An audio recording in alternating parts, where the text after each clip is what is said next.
కొద్దిమంది స్వార్థ ప్రయోజనం ఉన్నవాళ్ళు రాజకీయ ప్రయోజనాన్ని ఆశించి మేము చెయ్యలేని పని మీరు ఎవ్వరూ చెయ్యొద్దు అని, మీరు చేస్తే మీకు మంచి పేరు వస్తుంది, మేము చేయలేదు కాబట్టి మీరు చేయవద్దని ఒక అక్క ఈ ప్రాంతం నుంచి 45 సంవత్సరాల కుటుంబం 100% రాజకీయ ప్రయోజనం పొందినారు, అన్ని పదవులు అనుభవించారు. ఈ ప్రజలు ఇవ్వందే లేదా అక్కకు. ఇవాళ అక్క కొడుకు నేషనల్ గ్రీన్ ట్రిబ్యునల్లో ఈ పనిని ఆపమని కేసు వేసిండు. ఆ అక్క మనసు ఎట్లా ఒప్పుకున్నదో వాళ్ళ కొడుకును ఇట్లాంటి తప్పుడు కేసులను నేషనల్ గ్రీన్ ట్రిబ్యునల్లో వేయించడానికని నేను అడుగుతున్నా. ఆ అక్కకి ప్రాంత ప్రజలు ఓట్లు వేయలేదా?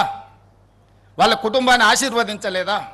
ఈరోజు ఈ రాష్ట్రంలో ఈ దేశంలో ఆ అక్కకు గుర్తింపు వచ్చింది, ఆ కుటుంబానికి గుర్తింపు వచ్చింది. ఇవాళ ప్రజాప్రతినిధులుగా మంత్రులుగా పదవులు అనుభవించిండ్రంటే ఈ ప్రాంత ప్రజల ఆశీర్వాదం లేదా? ఈ ప్రాంత ప్రజల ఆకాంక్షలకు వ్యతిరేకంగా ఈ ప్రాంత అభివృద్ధిని అడ్డుకోవడానికి నీ కన్న కొడుకే ఎన్జిటిలో కేసు వేస్తుంటే ప్రజాప్రతినిధిగా మీరు కొనసాగడానికి అర్హత ఉందా అని చెప్పి నేను ఆ అక్కని సందర్భంగా అడగదలుచుకున్నా. ఒకప్పుడు నాకు కూడా చాలా దగ్గర, ఆనాడు ఇట్లా లేకుండే. మరి ఈనాడు అట్లా తయారవ్వడానికి కారణం ఏందో నాకైతే తెలియదు. మంచి చెడు రెండు ఉంటాయి.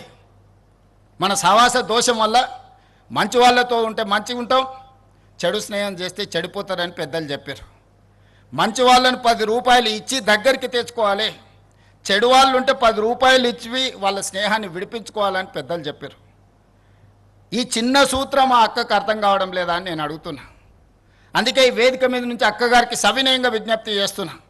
ఈ ప్రాజెక్టును అడ్డుకోవడానికి నీ పుత్రరత్నం వేసిన ఎన్జిటి కేసును తక్షణమే ఉపసంహరించుకోండి, లేకపోతే ఈ ప్రాంత ప్రజలు మీ కుటుంబాన్ని సామాజిక బహిష్కరణ చేసే పరిస్థితి వస్తుంది, అంత దూరం రానియొద్దు అని చెప్పి నేను వారికి సూచన చేస్తున్నా. వారి వెనకాల ముసుగు దొడుక్కొని దాక్కున్న వాళ్ళకు కూడా నేను చెప్తున్నా, మీ వల్ల కాని పనులు చాలా మేము చేస్తున్నాం. మీరు ఇట్లనే ఉంటే ఆ హోదా కూడా మిగలదు. ఇలాంటి చిల్లర మల్లర ప్రయత్నాలని మానేయమని ఆ వెనకాల దాచుకొని ముసుగు దొడుక్కొని మూసి అభివృద్ధి కార్యక్రమాన్ని అడ్డుకుంటున్న వాళ్ళకు కూడా నేను సూచన చేస్తున్నా. ఇది రాజకీయ వేదిక కాదు, కానీ ఈ ప్రాజెక్టుకు సంబంధించిన అంశం కాబట్టి ఈ వేదిక మీద నుంచి నేను ప్రస్తావిస్తున్నా. ఏది ఏమైనా 600 అయినా అక్కడి సూర్యుడు ఇక్కడ మొలిసిన ఈ ప్రాజెక్టు చేసి తీరుతాము. ఇది మా దీక్ష, ఇది మా శివ దీక్ష.